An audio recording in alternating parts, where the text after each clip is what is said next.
actuellement, il faut mettre l'or au niveau international pour garantir les échanges au niveau international et que chaque pays puisse émettre sa propre monnaie et pouvoir non seulement produire sa propre monnaie, mais gérer sa propre monnaie. Mais au niveau de l'or, comment on pourrait garantir véritablement le prix de l'or? Parce qu'on avait vu ici, on a fait une émission justement sur ces problématiques. Alors il y a l'or papier, il y a l'or, en fait on ne connaît même pas vraiment les stocks d'or des pays, parce qu'il paraît que même les États-Unis, il n'y aurait plus d'or dans la réserve de Fort Knox. Mais ce qu'il est dit, c'est-à-dire qu'en réalité, les chiffres officiels qui donnent les États-Unis de 8133 tonnes d'or, ça, ils ne les détiennent pas. La plupart des spécialistes sont totalement d'accord à ce niveau-là. Et simplement que dernièrement, les États-Unis, ils sont provoqués, donc à partir de septembre 2012, ils ont provoqué l'effondrement de l'or, surtout en 2013. Ils ont provoqué, de 2013, ils ont provoqué l'effondrement de l'or, tout simplement parce qu'ils sont émis de la monnaie. Avec cette monnaie, ils ont acheté de l'or papier et ils ont vendu de l'or papier à des quantités absolument impressionnantes. C'est ça qui a provoqué l'effondrement de l'or. Mais sinon, l'or monétaire comme tel, c'est quelque chose qui est très connu. On sait la quantité d'or qu'il y a au niveau international. C'est une quantité très précise, c'est de l'ordre de 31 500 tonnes d'or. C'est ça qu'il y a au niveau international. Il y a des pays qui ont plus, il y a des pays qui ont moins, il y a des pays bien entendu qui ont des problèmes, c'est le cas de l'Allemagne qui a déposé une partie de ses réserves aux États-Unis et que les États-Unis ne peuvent pas lui retourner. Oui, voilà, ils n'arrivent pas à lui... c'est quand même une histoire assez incroyable parce qu'en fait, les États-Unis apparemment ont pris l'or après la Seconde Guerre mondiale, ils ont ramené aux États-Unis, ils ont dit on vous le garde, et puis là récemment on a su que l'Allemagne avait demandé très officiellement de faire un audit de ses réserves d'or et on a dit on ne sait pas où il est. Simplement de retourner cet or. Et en plus, oui, ils veulent le récupérer, c'est ça. Les Allemands veulent récupérer cet or, c'est 1538 tonnes exactement. C'est des quantités énormes, c'est des quantités énormes. Le problème, c'est que les États-Unis ne peuvent pas rendre cet or. Ils disent qu'ils ne peuvent pas le rendre avant 2020. Et à mon avis, ça sera très difficile, très difficile. Pourquoi, non, mais concrètement, pourquoi ils ne peuvent pas le rendre? Ils ont fait quoi de l'or? Parce qu'on ne sait pas ce qu'il y a comme réserve d'or dans la réserve fédérale. On ne sait pas. Ils sont de l'or, ça c'est tout à fait évident, mais ils n'ont pas la quantité qu'ils disent détenir. 8133 tonnes d'or, ils n'ont pas. Ils sont probablement moins de la moitié, etc. De l'ordre de, ça peut être de l'ordre de 3500 tonnes, quelque chose comme ça, etc. Ça c'est tout à fait évident. Et en plus, il faut savoir autre chose, c'est que les États-Unis contrôlent l'or du Fonds monétaire international. Ouais. Ils contrôlent l'or du Fonds monétaire international, se trouve actuellement dans la Banque centrale de New York. Oui, justement, on va dire que les théories les plus conspirationnistes parlent à propos de Strauss-Kahn et de l'affaire DSK, justement qu'il aurait découvert qu'une partie de ses réserves d'or, y compris les réserves d'or du FMI, aurait été vendue par les États-Unis, et ce qu'aurait provoqué évidemment sa chute. Hein. Bon, je parle. C'est très probable qu'il y a quelque chose. De toute façon, il n'y a pas de fumée sans feu, comme on dit. Hein.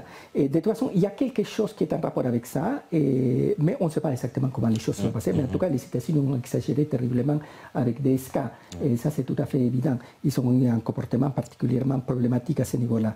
Mais il est tout à fait évident que les États-Unis ont vendu une partie très importante des réserves d'or qu'ils avaient après 71, c'est parce qu'à 71, le 15 août 71, c'est le moment où Nixon supprime la garantie or du dollar.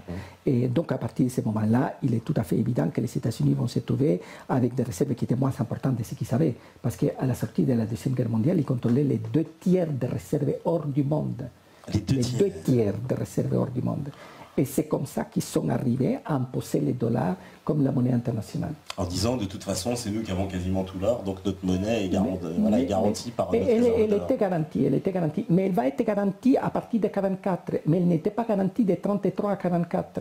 Pendant toute cette période, on a cru que l'or était aussi, que le dollar était aussi bon que l'or, et d'ailleurs c'était la devise du dollar, as good as gold. Et tout le monde l'a cru, c'est ça qui est incroyable. Les États-Unis ont pris le pouvoir au niveau international avec le système dollar, avec les talons dollars, en imposant les talons dollars, et les gens ne se sont pas rendus compte, les économistes de l'époque l'ont pas vu. C'est ça qui est incroyable.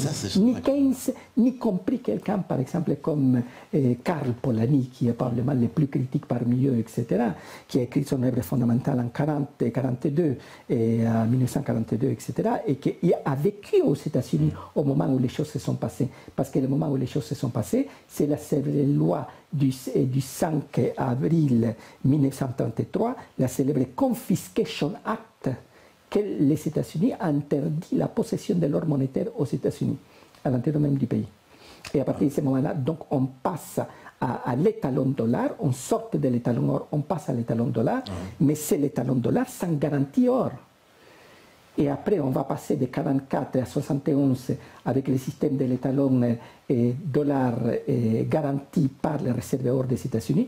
Et à partir de 71, on se trouve dans la même situation que pendant la première période. C'est-à-dire que le dollar n'est pas garanti par les réserves or des États-Unis. Alors si le dollar s'effondre concrètement, parce que le dollar ne tient à rien, l'euro... Il se passe quoi en fait? C'est-à-dire que ça peut venir, à un moment donné, les choses étaient en train de se produire selon les automatismes du marché, et c'est-à-dire à partir donc, du 15 juillet 2008, donc on va assister à une sorte de dépréciation des bons du Trésor américain sur le marché international, et les bons du Trésor qui est la valeur phare du système dollar, c'est les bons du Trésor de 30 ans. Et le bond du Trésor de 30 ans était en train de s'effondrer dans sa valeur réelle. La valeur nominale est de $100, bien entendu, mais la valeur réelle était passée par moment en dessous de 90. Et c'est la raison pour laquelle la Réserve fédérale va se mettre à émettre de la monnaie pour acheter ces bons du Trésor. Elle-même, oui, on a vu que c'était, je ne sais plus comment il s'appelle, Bernanke, qui achetait, c'est-à-dire il émet les bons du Trésor et la Banque centrale les rachète elle-même. C'est-à-dire que la Banque centrale émettait de la monnaie, des dollars, et ces dollars étaient utilisés sur le marché international pour acheter les bons du Trésor de 30 ans, pour éviter l'effondrement des bons du Trésor de 30 ans. Et cela va commencer en mars 2009. Ils commencent par émettre 300 milliards, après ils vont émettre 900 milliards, après il va y avoir l'opération Twist, dont je viens de parler, qui était la vente des bons du Trésor à court terme sur le marché interne pour acheter des bons du Trésor sur le marché international. Ça veut dire tout simplement qu'ils ont utilisé des dollars au niveau interne, ils ont pris des dollars au niveau interne et ils vont les utiliser sur le marché international. Mais ça n'implique pas donc de l'émission monétaire. Mais par contre, depuis donc les premiers janvier 2013, ils sont émis pour l'équivalent donc de 45 milliards de dollars par mois uniquement pour acheter des bons du Trésor. C'est énorme. C'est ça les fameux quantitative easing? Et c'est ça les fameuses quantitative easing. Ce que la Banque centrale européenne ne peut pas faire. Mais qu'elle fait, on va dire, de façon cachée un peu. Non. Pourquoi ils ont parlé de quantitative easing pour la Banque centrale? Alors ils ont menti, bien sûr, mais... Ils utilisent les termes quantitative easing, mais en réalité, normalement, ça voudrait dire faire fonctionner la planche à billets pour acheter des bons sur le marché international, des bons du Trésor sur le marché international. Or, la Banque centrale européenne ne peut pas faire ça. C'est interdit par les traités. C'est interdit par les traités et en plus, elle ne peut pas les faire, selon la logique du système, elle ne peut pas les faire. Elle pourrait, par exemple, émettre de la monnaie pour provoquer la dévaluation de l'euro, c'est-à-dire pour acheter des dollars et augmenter la quantité d'euros en circulation sur le marché international. Ça provoquerait une dévaluation de l'euro. C'est le maximum qu'elle peut faire. Les Allemands ne sont pas d'accord. Non, mais les Allemands ne sont pas d'accord. Voilà le problème. Parce que pour l'Allemagne, l'euro n'est pas suffisamment fort. Il est même très faible. Oui.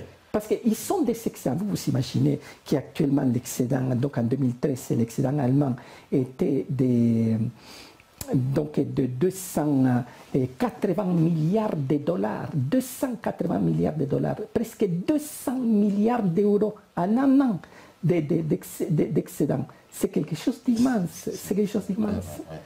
Donc, ils sont en train d'étouffer les autres pays de l'Europe et ils sont en train de provoquer une sorte de hinterlandisation des pays de l'Europe du Sud.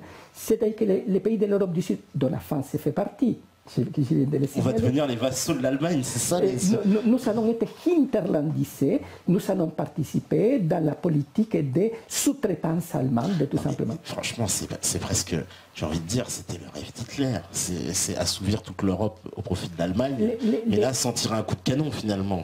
Oui, simplement que Hitler pensait le faire par la force, j'ai envie de dire. Par la force, c'est-à-dire dans l'essence, il fallait occuper les pays,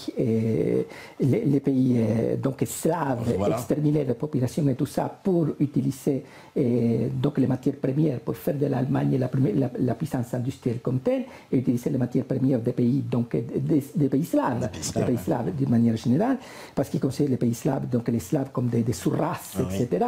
Et donc, tandis qu'actuellement, c'est tout simplement par le biais de la sous-traitance qu'ils arrivent à être la première puissance économique européenne. Et en plus, tout ça consolidé par le système de l'euro, par le système de la monnaie unique qui facilite les choses aux pays excédentaires et tout fait terriblement et donc pénalise terriblement les pays déficitaires. Et nous sommes un pays déficitaire, il ne faut pas l'oublier. Mais alors, juste avant la pause, une dernière question. On sait qu'au sein de la Bundesbank, il y a eu un certain nombre de démissions, en particulier il y a eu une démission aussi à la Banque Centrale Européenne du représentant allemand. Donc, Axel Weber. Voilà, donc ce monsieur, il a claqué la porte et puis il a expliqué ensuite, il s'est répandu un peu dans la presse en expliquant que s'il avait quitté son poste, c'est parce qu'il pensait que la politique menée à la Banque Centrale Européenne était suicidaire pour l'Allemagne. Mais c'est ça. C'est-à-dire qu'en réalité, ce que la Banque Centrale Européenne aurait voulu faire, c'était faire du quantitative easing. Et donc tout simplement, c'est la célèbre promesse de Draghi du 28 juin 2012, n'est-ce pas, dans laquelle il a dit « Nous allons tout faire pour soutenir l'euro, c'est-à-dire d'acheter d'une manière illimitée des bons du trésor à court terme des pays en difficulté, etc. » Donc en réalité, à ce moment-là, de l'Italie et de l'Espagne. Simplement que cette politique ne peut pas être réalisée. Elle ne peut pas. C'est pas simplement qu'elle soit contraire au traité. C'est simplement qu'elle ne peut pas être faite dans le sens où la Banque centrale ne peut pas privilégier, bénéficier un pays au détriment d'un autre. Il faudrait que ça soit fait au même niveau, que tout le monde soit en égalité de chances. Ça veut dire que la seule possibilité de faire du quantitative easing dans le cadre de l'espace de l'euro, ça serait de donner à chaque banque centrale la possibilité d'augmenter son stock monétaire. Et ça n'a rien parce que ça augmentait les stocks monétaires de l'Allemagne en même temps que les stocks monétaires des autres dans la même proportion. Ça veut dire que ça ne change pas. Par contre, la Banque centrale européenne pourrait émettre de la monnaie pour dévaluer les dollars, c'est-à-dire donc pour acheter des dollars, vendre des euros, pour provoquer la dévaluation de l'euro, mais à ce moment-là, donc la Banque centrale européenne va soutenir les dollars. Mais dans ce cas, oui, elle va soutenir le dollar. Et puis l'Allemagne, elle n'a aucun intérêt à faire ça. Parce que quelque part, les Allemands, ils exportent beaucoup, mais ils gagnent beaucoup d'argent avec les exportations, parce qu'ils exportent des choses à très forte valeur ajoutée quand même. Oui. Donc, pour eux, aucun intérêt de dévaluer, puisqu'ils perdraient leur excédent commercial. Et puis, non, s'ils dévaluent, de toute façon, ça va au contraire faciliter un peu plus les choses. En fait, tout simplement, les pays n'ont pas le même intérêt. L'Allemagne n'est pas l'intérêt. Non. Donc, ils ne peuvent pas. De toute façon, c'est même la dévaluation de l'euro que la Banque centrale européenne pourrait le faire à la rigueur, mais il faudrait changer les statuts, ce qui implique donc l'unanimité des pays membres. C'est ça le problème. Où on pourrait à la rigueur donc les faire, etc. Mais ça serait quoi? Ça serait tout simplement soutenir les dollars. D'autant plus que l'Allemagne n'a pas besoin parce que l'Allemagne a des réserves en dollars. Et la Banque centrale européenne a aussi des réserves en dollars. Nous soutenons les dollars. Et les États-Unis, qu'est-ce qu'ils font derrière? Ils se mettent de la monnaie à des vitesses encore plus importantes. Donc les États-Unis, finalement, c'est les grands gagnants, quoi. C'est les grands gagnants. Mais il y a une possibilité actuellement. Donc, disons que cette crise du dollar qu'on a connue à un moment donné, avec la dépréciation des bons de 30 ans, etc., la valeur réelle des bons de 30 ans, c'est quelque chose qui peut se produire d'une manière différente. S'il y a une crise de l'euro, ça va provoquer nécessairement une crise Et sur les marchés obligataires au niveau international, ça veut dire que les pays qui détiennent actuellement les réserves, les grandes réserves au niveau international, vont se mettre à vendre toutes ces obligations pour acheter de l'or. C'est ça tout le problème. Et ce qui peut se produire, ça peut se produire. Il peut y avoir une panique. Les monnaies s'effondreraient, c'est-à-dire le dollar comme l'euro s'effondrerait, ça serait presque du papier. Exactement.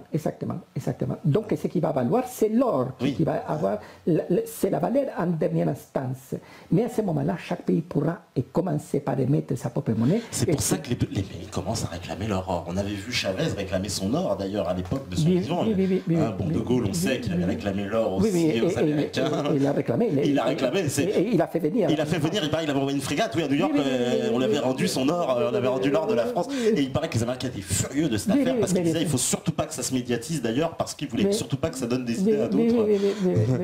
Ce qui est curieux, c'est que De Gaulle a pu le faire parce que par exemple les Allemands ne font rien. Oui, voilà, c'est ça. Les Allemands leur a dit il est plus là alors. Il est plus là.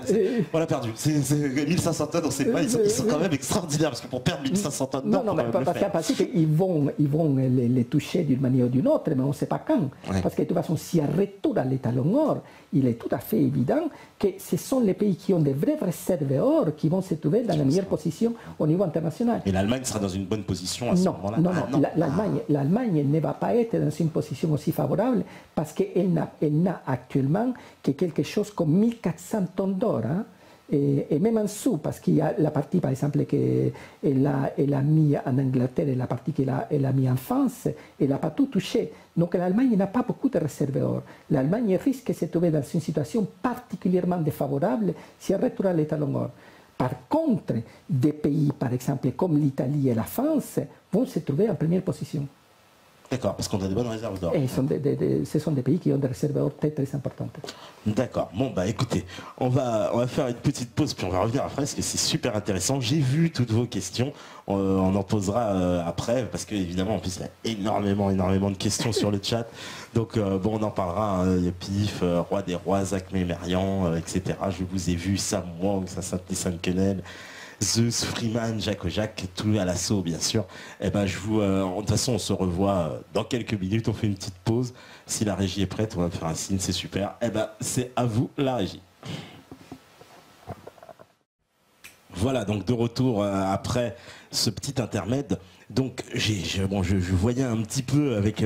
on va prendre quelques questions des auditeurs quand même, parce qu'il y a vraiment pas mal de questions.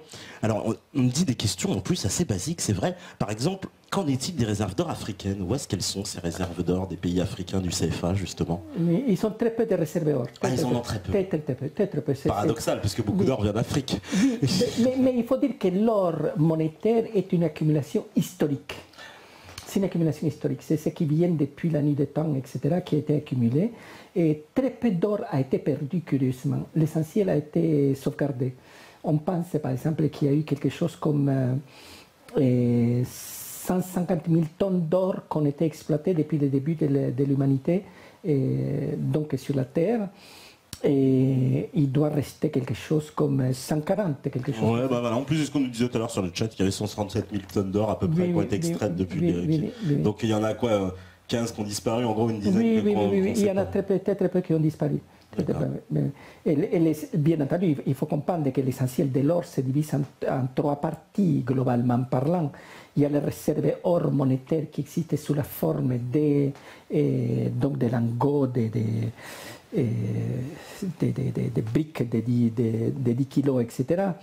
Et qui est de l'ordre de 31 500 tonnes actuellement, 31 500 tonnes, disons 31 000 tonnes, quelque chose comme ça.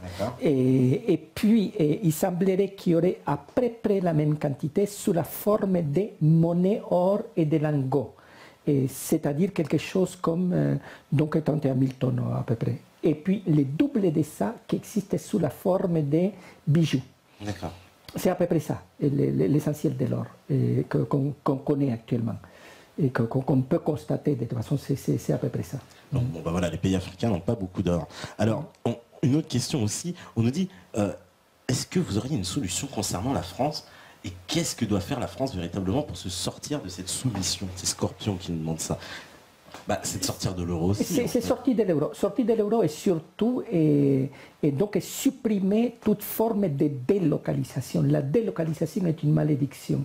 Il faut faire de la sous-traitance. Et la sous-traitance, ce qui est curieux, c'est que la première entreprise à avoir fait de la sous-traitance, c'est Airbus qui a fait de la sous-traitance. Et par exemple, les moteurs sont Rolls, etc.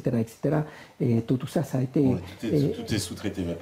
Tout a été sous-traité. C'est-à-dire que ça fait partie des échanges au niveau international, de l'universalité des échanges. Et simplement, donc la sous-traitance, c'est simplement que l'Allemagne a pratiqué la sous-traitance à l'état pur, ce qui est la manifestation de la nouvelle division internationale du travail. C'est quelque chose qui est tout à fait cohérent. C'est-à-dire qu'il faut faire de la sous-traitance, mais il faut éviter toute forme de délocalisation. Par exemple, ce qui fait Renault, qui produit Dacia, par exemple, en Roumanie, et qui importe Dacia, etc., parce qu'il ne faut pas oublier que Dacia est un produit roumain, est une exportation roumaine, ce n'est pas une exportation française. C'est juste des capitaux français, en fait, c'est du savoir-faire. Même pas des capitaux français, parce que de toute façon, Renault est une entreprise multinationale, et donc de toute façon, c'est coté au niveau de toutes les grandes bourses, c'est donc du capital international. Et simplement, mais ça n'a rien à voir avec la France, c'est ça qu'il faut comprendre. Et donc, délocaliser, c'est déjà quelque chose de négatif, il faut utiliser la sous-traitance au maximum. C'est-à-dire pouvoir intégrer le travail des autres, etc., pour produire quelque chose. Et ça, c'est tout à fait normal. Et c'est-à-dire l'Allemagne, ce que l'Allemagne pratique, c'est tout à fait cohérent. Simplement qu'elle est fait dans des conditions particulièrement privilégiées, étant donné ses frontières, étant donné sa position géographique, tout simplement. La France, il ne faut pas l'oublier, elle n'a pas de hinterland, elle n'a pas un espace économique, elle n'a pas de frontières avec des pays avec des salaires ridicules, etc., comme l'Allemagne. L'Allemagne a tout un espace. C'est tous les pays de l'Est qui font partie du hinterland allemand. Oui, et puis en plus, comme vous l'avez précisé, c'est une zone très industrialisée, la Tchéquie, la Pologne, etc. Ce sont des pays avec une tradition industrielle très importante, etc., qui sont capables donc de faire de la sous-traitance, de produire dans des conditions extrêmement favorables et optimales. Et c'est pour ça que l'Allemagne, c'est tout dans des conditions absolument favorables, car il ne faut surtout pas s'oublier, c'est que l'Allemagne a actuellement l'excédent le plus important du monde, de loin le plus important du monde. Et cette année, son excédent va non seulement augmenter, mais l'excédent chinois va diminuer considérablement. Ça veut dire que l'Allemagne va se trouver probablement avec l'excédent qui serait par rapport au deuxième, le double du deuxième. Donc un excédent absolument impressionnant. Donc l'Allemagne est actuellement la puissance la plus concurrentielle du monde à cause de la sous-traitance. Et tout pays peut le faire. C'est quand même voilà, le fondement de la puissance allemande, parce qu'ils ont toujours eu, en plus aussi les Allemands, une grande tradition industrielle. Ça a toujours été une grande nation industrielle. Mais ils ont été toujours favorisés par les problèmes du système monétaire européen. C'est-à-dire à partir du moment où est apparue l'idée selon laquelle il fallait créer une monnaie unique pour créer les conditions de l'union politique, à partir de ce moment-là, on a produit un désastre absolument total. Dans la mesure où on a favorisé toujours la position allemande. Et que ce soit par exemple un serpent monétaire de 72. Le SME, non, le SME, c'est celui de 79. Et il y a les serpents monétaires et puis il y a les SME de 79, les serpents monétaires de 72. Et il fallait créer la convergence monétaire, c'est-à-dire donc déprécier la monnaie forte et apprécier la monnaie faible. Et qu'est-ce qu'il fallait faire pour déprécier la monnaie forte? Il fallait tout simplement produire de la monnaie et vendre cette monnaie. Et donc, la banque centrale allemande en l'occurrence, s'est trouvée en condition d'augmenter ses réserves, donc de se renforcer. Tandis que les pays à monnaie faible, les cas de la France, les francs, donc qu'est-ce qu'il fallait faire? Qu'est-ce qu'il fallait faire pour apprécier sa monnaie? Il fallait donc acheter sa monnaie sur le marché international, se dessaisir de ses réserves et donc s'affaiblir. C'est la raison pour laquelle les francs n'a pas tenu plus, donc ça a tenu 200 et quelques. C'est ça le franc fort, la fameuse politique du franc fort. Et c'était l'époque où la France était en pleine croissance économique. Et indépendamment de ça, ça n'a pas résisté. Pourquoi? Parce que la politique que les francs devaient mener était une politique particulièrement défavorable, puisque la Banque de France était obligée de vendre d'acheter sa propre monnaie avec ses réserves. Et donc c'est de saisir de ses réserves. Tandis que l'Allemagne, pour garder le niveau par rapport au savoir monétaire. Pour arriver à monter, ou même garder le même niveau à la rigueur, etc. Voilà, que les Allemands, ça a été un désastre. Ça a été un désastre. Et la désindustrialisation a commencé en 73-74. D'accord. C'est-à-dire la grande désindustrialisation va commencer. Par la suite, il y a les chocs économiques de l'arrivée de la gauche au pouvoir, dans des conditions particulièrement défavorables, dans la mesure où ils décident de nationaliser et tellement d'entreprises et tout ça, que ça a provoqué une fuite de capitaux et tout ça, et ça va affaiblir la France. Et ça va provoquer les 3 dévaluations du franc, et de 81, 82 et 83. Et rappelez-vous qu'en 83, mars 83, le 15 mars 83 exactement, et on ne pouvait pas sortir plus de 2000 francs. Et on ne pouvait pas utiliser la carte bleue à l'extérieur. Rappelez-vous, c'était une époque absolument terrible. Et donc, c'était le fait que la France va s'affaiblir terriblement et l'Allemagne va prendre une position de plus en plus importante dans la mesure où elle va arriver à un accord avec les États-Unis pour faire du mark la monnaie européenne. Donc c'était l'époque des célèbres 3 parties de l'ordre monétaire. Il y avait l'ordre du dollar qui était le primus inter pares, l'ordre du mark et l'ordre du yen. Mais en réalité, la France était dans l'espace mark. Oui, c'est ça. Et aujourd'hui, on a transformé le mark en euro, en fait. Est-ce qu'on peut dire ça Non. L'euro est totalement différent du mark. C'est-à-dire chaque pays, indépendamment du fait que chaque pays a sa propre monnaie en dernière instance, c'est son propre euro, et c'est une monnaie totalement différente. C'est une monnaie commune en quelque sorte. Mais simplement que les pays excédentaires se trouvent avec ces privilèges, cette facilité de pouvoir acheter sa propre monnaie, de pouvoir donc acheter les droits d'émettre sa propre monnaie, et donc de pouvoir augmenter sa base monétaire, et donc créer des conditions de crédit plus faciles. Tandis que les pays déficitaires se trouvent dans la situation totalement inverse. Mais à part l'Allemagne, il y a d'autres pays excédentaires en Europe?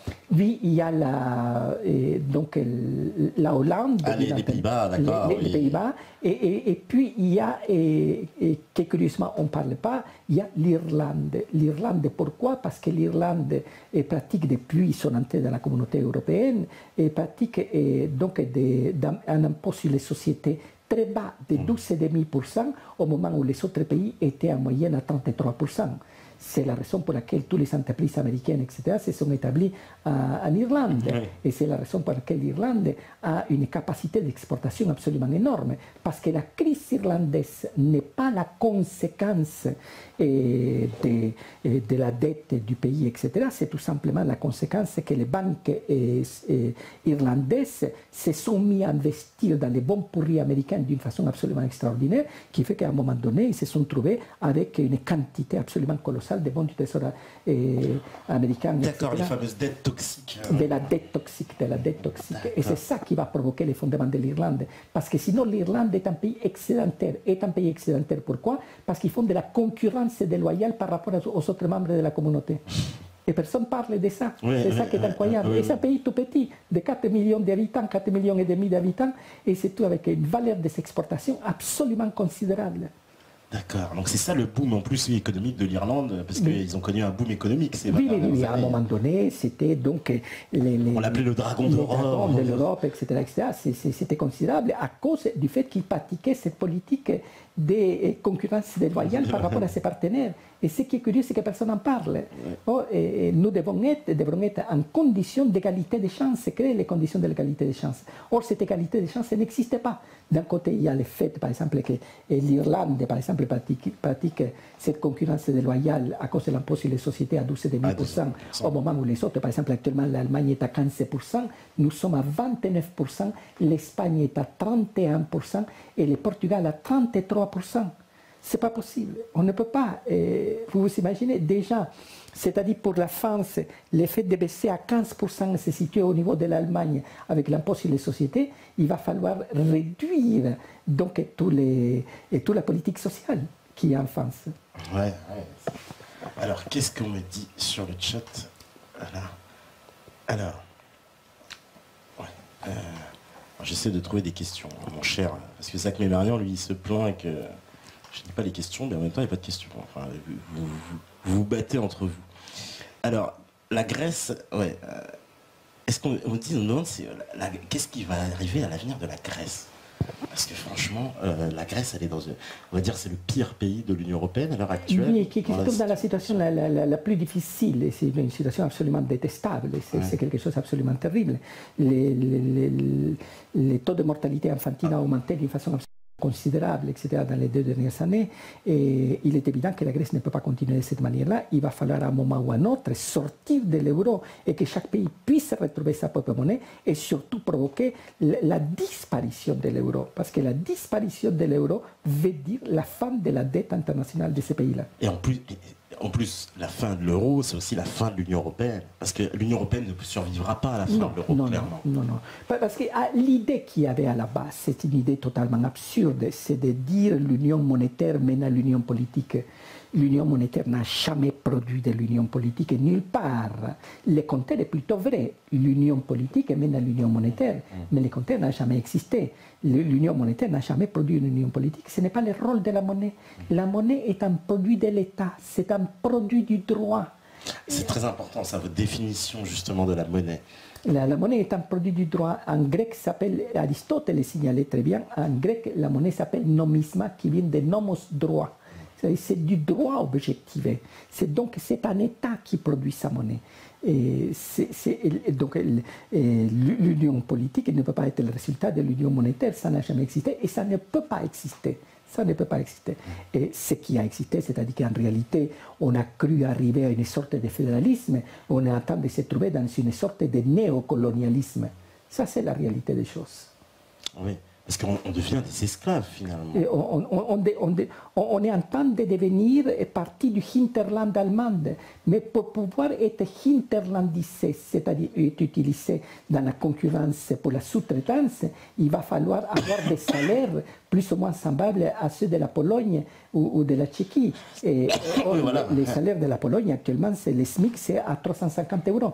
Ouais, 350 €, ça veut dire qu'il faudra baisser les salaires français jusqu'à 350 €. Oui, c'est ça qu'il faudrait pour pouvoir faire, pour pouvoir arriver à la logique même de ce processus qui mène à la hinterlandisation des pays de l'Europe du Sud, des pays de l'Europe latine et grecque. Voilà, concrètement. Ben ça, tous les économistes un peu sérieux nous mettent en garde, en tout cas, contre cette prédominance de l'Allemagne. Alors justement, en parlant d'Allemagne, ça me fait faire le lien avec Karl Marx. Oui. Puisque vous êtes, pardon, excusez-moi, l'auteur de Pourquoi Marx a-t-il échoué? Donc justement, oui, pourquoi... Je vais reprendre le titre du livre parce que c'est une question quand même, c'est vrai, pourquoi Marx a-t-il échoué alors? C'est-à-dire, le problème est le suivant, c'est-à-dire que Marx va être le résultat de la philosophie allemande, de la philosophie hegelienne d'un côté et de l'autre côté de la théorie monétaire anglaise, c'est-à-dire de Ricardo. Si on commence avec Ricardo, on va se rendre compte donc des problèmes qui pose la théorie de Marx. Marx a considéré qu'il y avait 2 théories essentielles à l'époque. C'était la philosophie donc hegelienne, de ce qu'on appelle la dialectique hegelienne, dont on va parler par la suite, et de l'autre côté, la théorie économique de Ricardo. Et qu'est-ce qu'il nous dit Ricardo? Ricardo nous dit, donc c'est lui qui va créer cette thèse selon laquelle la valeur des marchandises est déterminée par le temps de travail nécessaire à la production. Or, si on regarde bien les choses, la sphère de la production n'est pas le seul facteur qui ajoute de la valeur. Il y a par exemple les transports, la distribution, la commercialisation, la vente, la publicité, etc. Et en plus la TVA. Si on regarde par exemple au niveau d'un produit aussi international, par exemple que l'essence, donc le pétrole, on se rend compte que les coûts de production de pétrole, c'est totalement ridicule. C'est même pas 1% du prix final.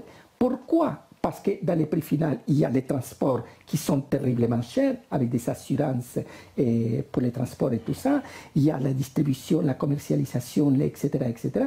Et en plus, il ne faut pas oublier, par exemple, en France et en Europe, d'une manière générale, nous sommes actuellement avec une taxe que nous appelle la TIPP, qui est de l'ordre de 80% du prix final. Vous comprenez? Donc, en réalité, la valeur des marchandises n'est pas déterminée par le temps de travail nécessaire à la production. La production n'est qu'une simple partie de la valeur finale, du prix final. c'est la raison pour laquelle donc, il y a eu une sorte de confusion et que malheureusement à l'époque, on a cru que la théorie de la valeur était la théorie scientifique par excellence. Et ce qui est curieux, c'est qu'on la prenait soit du côté de Ricardo, soit du côté de Marx, parce qu'il y a une petite différence entre l'un et l'autre.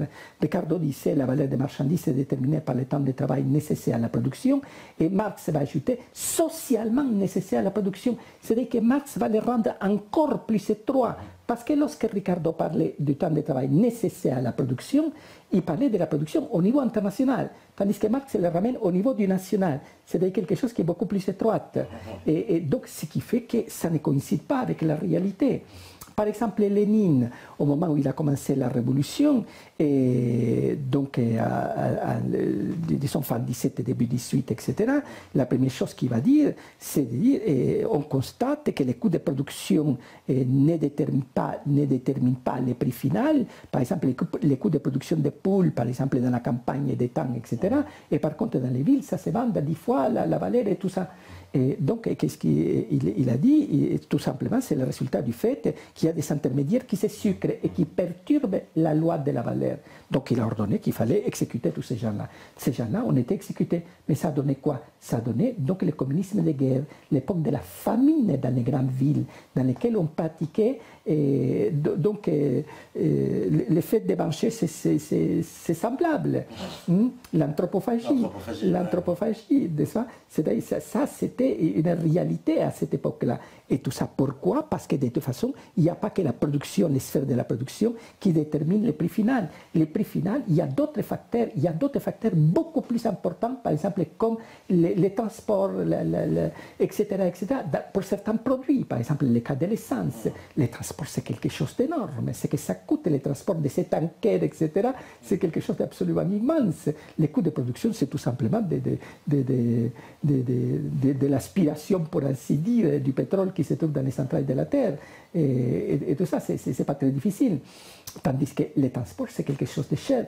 La distribution, la commercialisation, la vente, la publicité, etc. Et puis la TIPP, vous vous imaginez. Donc, c'est la raison pour laquelle, du point de vue économique, Marx va se tromper avec la théorie de la valeur. Et en plus, il ne se rend pas compte que la monnaie est un facteur essentiel, parce que la monnaie, c'est le cœur de l'économie et la colonne vertébrale de l'ordre social. Il ne va pas se rendre compte de ça. Marx va considérer, par exemple, que la monnaie, il est dit, par exemple, de la Grundrisse, il nous dit que la monnaie est la manifestation de la vénalité et de la prostitution universelle, et que la monnaie doit disparaître. C'est quelque chose, il ne se rend pas compte. Par exemple, Aristote avait dit le contraire. Aristote nous dit il n'y a pas de monnaie.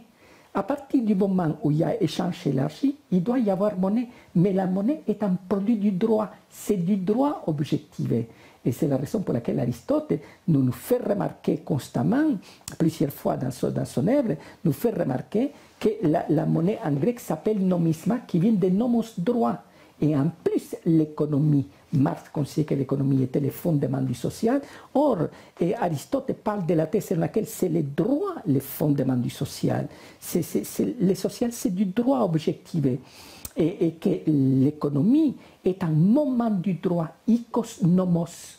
L'économie contient les nomos dedans. C'est un moment du droit, c'est une manifestation du droit de la même façon que les politiques. Et les politiques, c'est du droit, dans la mesure où il y a un texte fondamental qui se trouve à la base. D'accord. Et donc, selon vous, Marx, justement, il s'est perdu dans cette notion de monnaie. Il a sous-estimé, en fait. À l'époque, il ne donnait pas d'importance à la monnaie. Ouais. Et celui qui va donner de l'importance à la monnaie, c'est John Locke, dans ses célèbres textes, ces textes économiques sur les some considerations concerning the value of money, quelques considérations concernant la valeur de la monnaie.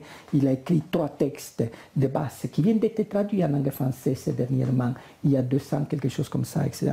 Et le fait est que lui, il voit vraiment l'importance de la monnaie. Et il se rend compte que la monnaie, qu'il y a une différence entre une économie purement monétarisée et une économie où existe le crédit, où le crédit commence à se manifester, c'est-à-dire où il y a un phénomène de vitesse de circulation de la monnaie. C'est la raison pour laquelle il nous dit dans sa célèbre théorie quantitative qu'il ne faut pas uniquement tenir compte de la quantité de monnaie, il faut aussi tenir compte de la vitesse de circulation. Et la vitesse de circulation est en rapport avec le crédit. un rapport inverse. Plus le crédit est bas, plus la vitesse de circulation est élevée, etc. Et nous nous rendons compte de l'importance du crédit actuellement parce que nous sommes dans une économie où il y a une crise du crédit qui est très importante. Voilà, on est dans une économie de dette. Parce que ça, alors justement, on nous pose la question sur le chat, on nous dit est-ce qu'il ne faudrait pas abolir justement le privilège de la Banque centrale et nationaliser, voilà, Attila il dit nationalisons les. Qu'est-ce que vous pensez de nationaliser les banques, d'interdire l'usure et que faire des banques un service public? Oui, non, mais ça c'est fondamental, c'est-à-dire qu'il est tout à fait évident que les banques de dépôt devraient être du service public parce que c'est l'État qui est responsable en dernière instance des dépôts. Et c'est l'État qui garantit les dépôts. C'est l'État qui garantit les dépôts. Donc en réalité, les banques de crédit doivent appartenir au système public, et ça c'est tout à fait évident. Hein. Et par contre, ce qui se passe par exemple dans les pays de l'Afrique francophone, c'est le fait qu'ils sont une monnaie qui est une monnaie unique, qui a donc qui pose ce problème fondamental du fait qu'ils bénéficient les pays excédentaires et pénalisent terriblement les pays déficitaires. Donc ce sont des pays qui se trouvent en rareté monétaire et rareté de crédit. C'est la raison pour laquelle, d'ailleurs, dans l'espace de la monnaie unique européenne, les pays du Sud sont actuellement en train de plonger dans la déflation à cause du fait de la rareté monétaire. C'est la même chose. Et en plus, les francs CFA est en parité pure avec l'euro, qui est une monnaie qui est déjà surévaluée pour la France, qui est la 5e puissance économique du monde. Alors voilà, pour les pays d'Afrique, c'est les saignes blancs, quoi. Ouais. C'est un désastre total. Et le problème, c'est bien entendu, il faut revenir à un système de crédit public comme existait avant en France ou existait avant donc, dans beaucoup de pays européens. Alors on nous demande aussi, ça c'est Guigou, qui dit, qu'est-ce que vous pensez de l'idée d'un salaire minimum pour tout le monde? J'imagine que vous avez déjà entendu parler de ces idées, je ne sais pas si vous connaissez Bernard Friot, et donc le salaire à vie pour tout le monde. Est-ce que c'est viable économiquement, vous, au-delà du point de vue politique? Est-ce que déjà économiquement c'est un système qui est viable? C'est-à-dire qu'on voilà, on a un salaire à vie, tout le monde, sans condition de ressources. Non. Et il est tout à fait évident que les choses ne peuvent pas fonctionner de cette manière-là. Et d'un côté, il y a l'économie qui fonctionne selon ces règles, etc., de l'offre et la demande.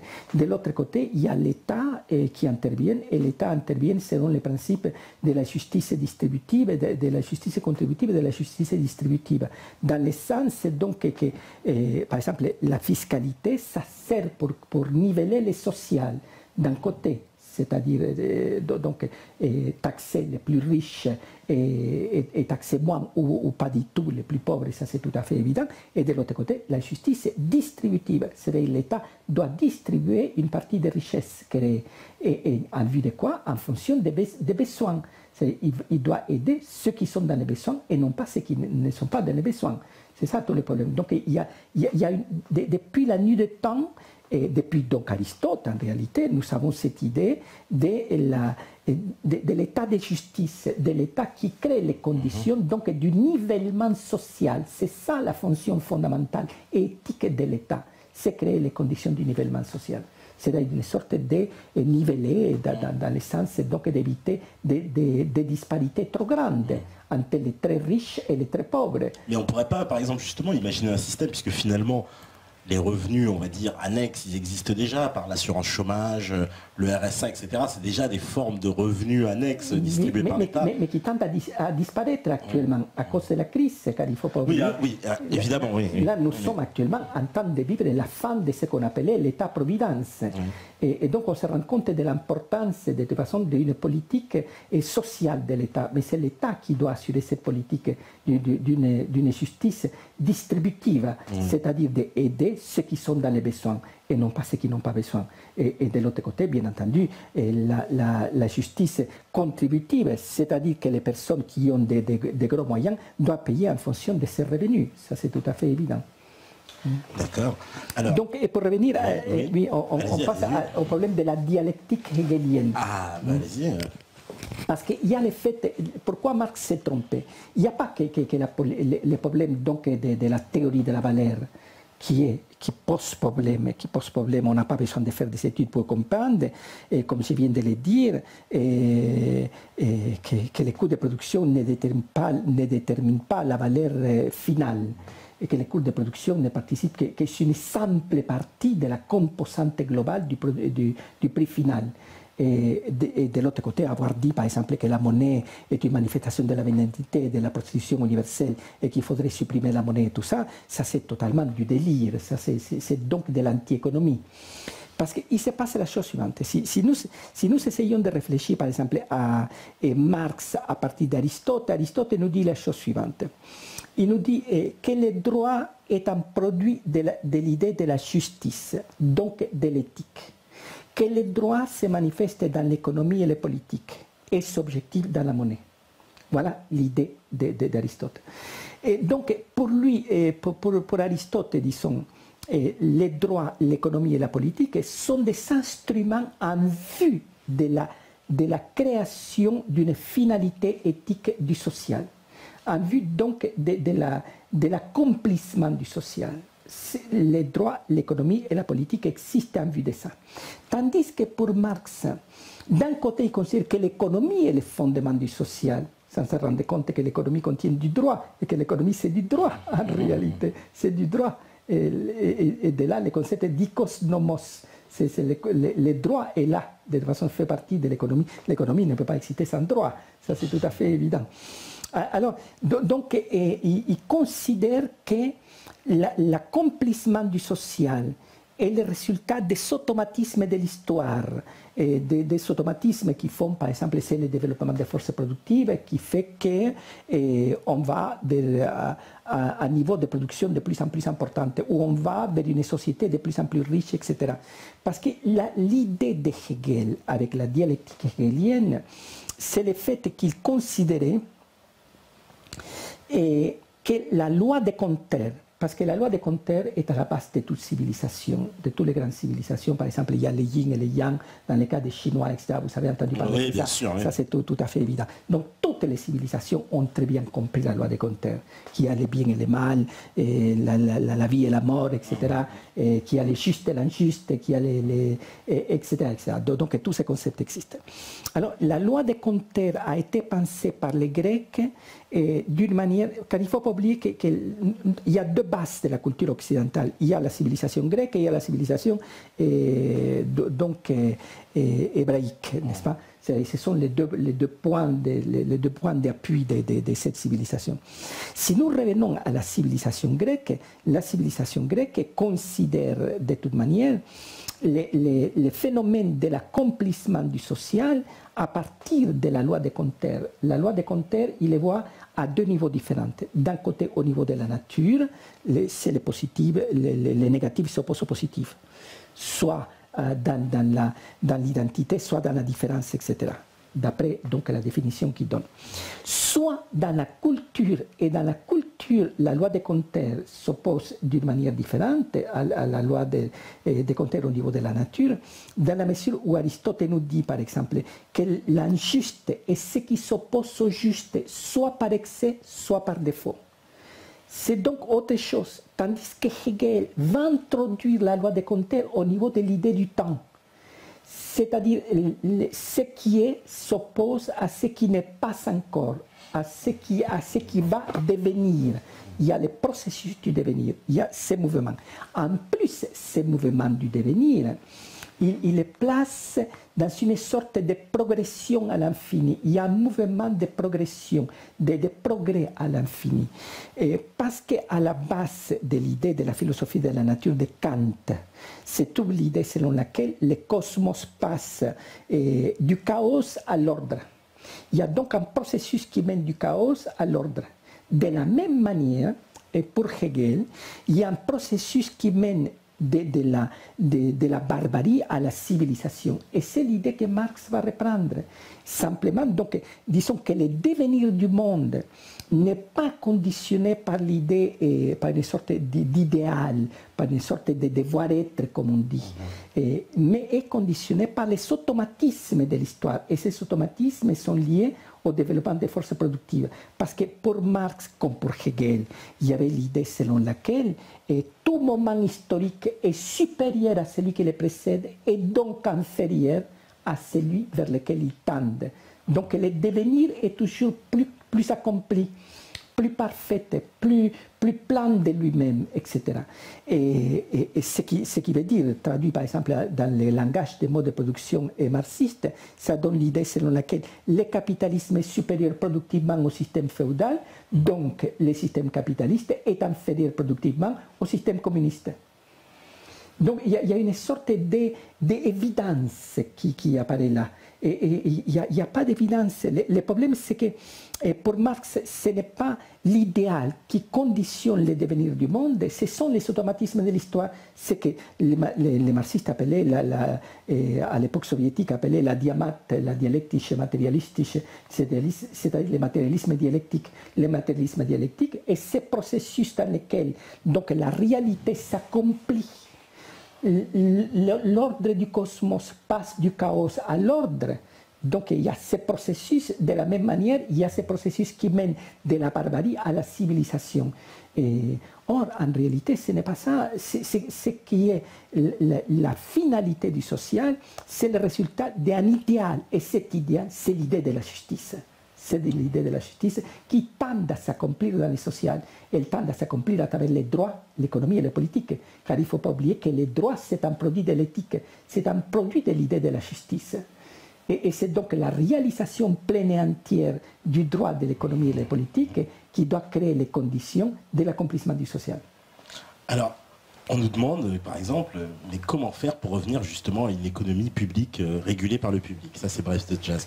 Comment on fait pour faire ça? On nationalise tout C'est le public. Non. Il y a des choses, chaque État doit décider quelle est la partie qui doit correspondre au public et quelle est la partie qui doit correspondre au privé. Car il ne peut pas y avoir économie publique sans économie privée. Et de la même façon qu'il n'y a pas de société civile sans État, État sans société civile. Et donc on ne peut pas penser par exemple à l'idée de Platon de créer que tout soit État et rien dans la société civile. Et Aristote, justement dans sa discussion avec Platon, disait on ne peut pas sortir de la loi des compteurs. Il faut qu'il y ait société civile et qu'il y ait État. Simplement que chaque société doit décider quels sont les secteurs qui doivent être dans le domaine de l'État, dans le domaine public, et quels secteurs doivent être dans le domaine du privé, etc. Et simplement, par exemple, dans le cas du crédit, c'est tout à fait évident qu'à partir du moment où l'État garantit les dépôts, à partir de ce moment-là, ça doit être du secteur public. Et donc, le crédit doit être considéré comme une politique, comme étant partie de la politique sociale. Mais on ne pourrait pas se passer, par exemple, il y a Comet, lui me demande, pensez-vous que l'on pourrait s'organiser pour se passer de l'alimentation industrielle, par exemple en France? Est-ce qu'à un moment donné, on pourrait se passer aussi économiquement, décider ce secteur-là, puisque c'est du droit finalement? Ou est-ce qu'on aurait trop de forces confrontées contre nous qu'on ne pourrait pas le faire? Parce qu'il y a clairement aujourd'hui une volonté, on va dire, de s'attaquer au fond des problèmes, justement, par exemple sur le problème de l'alimentation, à imposer à ces industriels à qui on a l'impression qu'on ne peut rien imposer, justement des règlements d'État. Parce qu'on a l'impression qu'aujourd'hui c'est l'économie qui dirige tout, que le politique n'a plus sa place dans c'est l'économie qui fait le droit et qui fait la politique, on a l'impression. On a l'impression que les rôles, il n'y a plus le droit à la base qui fait la politique et l'économie, mais plutôt l'économie qui fait le droit et la politique, quoi. On a l'impression que les rôles sont inversés. Je ne sais pas ce que vous en pensez de cette... Parce que c'est le sentiment que beaucoup de gens ont. Et en réalité, là, on assiste à une sorte de domination de l'économique aveugle, tout simplement parce que l'État a abandonné son rôle. Le rôle régulateur de l'État et le rôle des régulateurs de l'État passent tout d'abord par la monnaie. Et il faut qu'un État soit capable de produire, de gérer sa propre monnaie, et à partir de ce moment-là, la moitié du problème est résolue. C'est aussi simple que ça. C'est à partir du moment où il peut gérer sa monnaie, à partir du moment où il est incapable de gérer sa propre monnaie, de pouvoir décider donc de la valeur de sa propre monnaie, à partir de ce moment-là, l'État abdique de son propre rôle. Et donc on se trouve bien entendu par une sorte de prise dominée plutôt par les forces aveugles de l'économie, mais les forces aveugles de l'économie qui ne correspondent pas à l'idée de la justice dans la mesure où c'est une nation qui détient les droits actuellement d'émettre la monnaie internationale. Et c'est elle qui détermine donc la politique, l'économie et les droits au niveau international. Vous voyez, c'est-à-dire qu'il faut donc revenir à l'étalon or au niveau international pour que chaque État puisse avoir son propre espace tout en déterminant en ayant la possibilité de déterminer sa propre monnaie. Mais qui fixerait le prix de l'or à ce moment-là? Et c'est l'offre et la demande, de toute façon, ça c'est tout à fait évident. Mais ils n'auront pas aussi moyen encore de spéculer, parce qu'on sait que ça spécule beaucoup sur l'or. C'est spéculer, c'est-à-dire les spéculations, va se situer à quel niveau? Manipuler le cours un peu, c'est-à-dire... Non, c'est-à-dire, le problème c'est qu'il faut donner aux nations la possibilité d'acheter des métaux précieux. C'est ce qu'ils ont compris actuellement, les Chinois et les Allemands sont en train de les comprendre, parce que par exemple actuellement en Allemagne, on achète dans des machines, etc., on achète de l'or. Oui. Donc les Allemands ont très bien compris qu'il vaut mieux avoir une société civile avec une réserve métallique qu'avoir une société civile sans rien.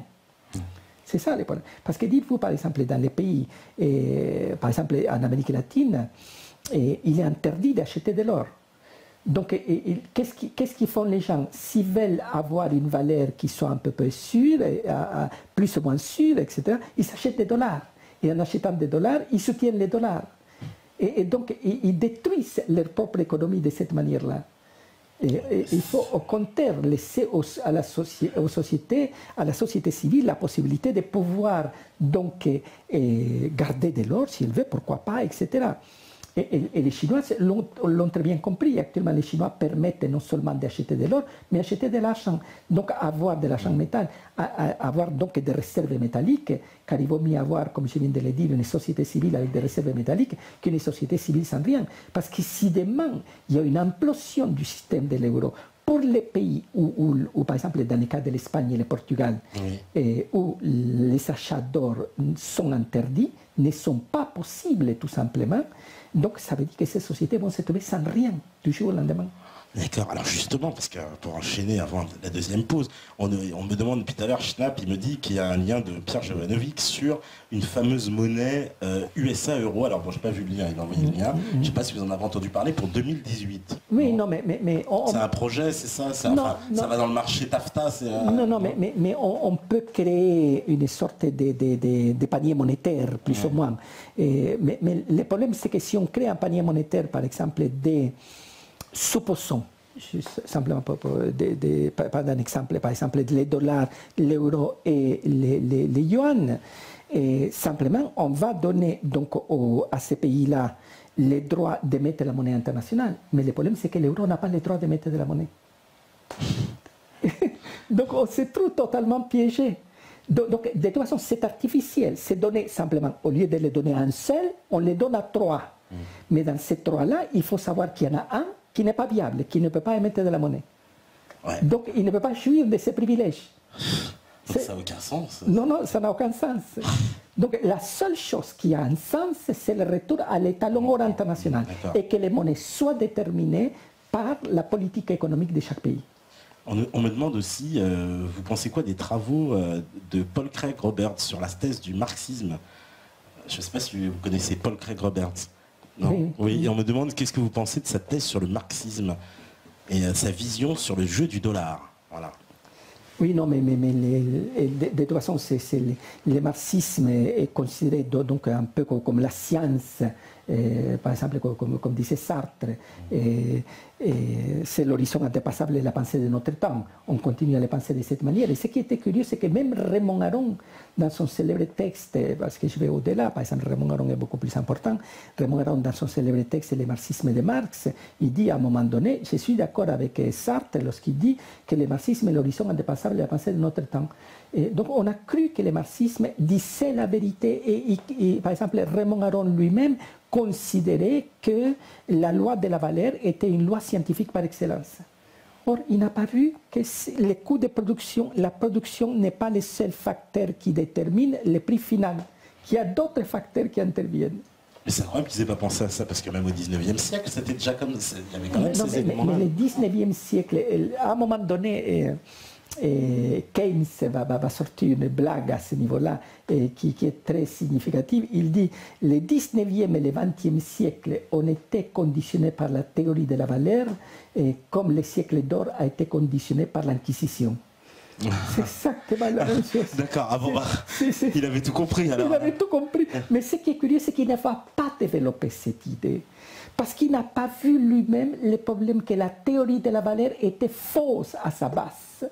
Et il ne voit pas la fausseté. Et la fausseté se trouve dans le fait de dire que la valeur des marchandises est déterminée par le temps de travail nécessaire à leur production.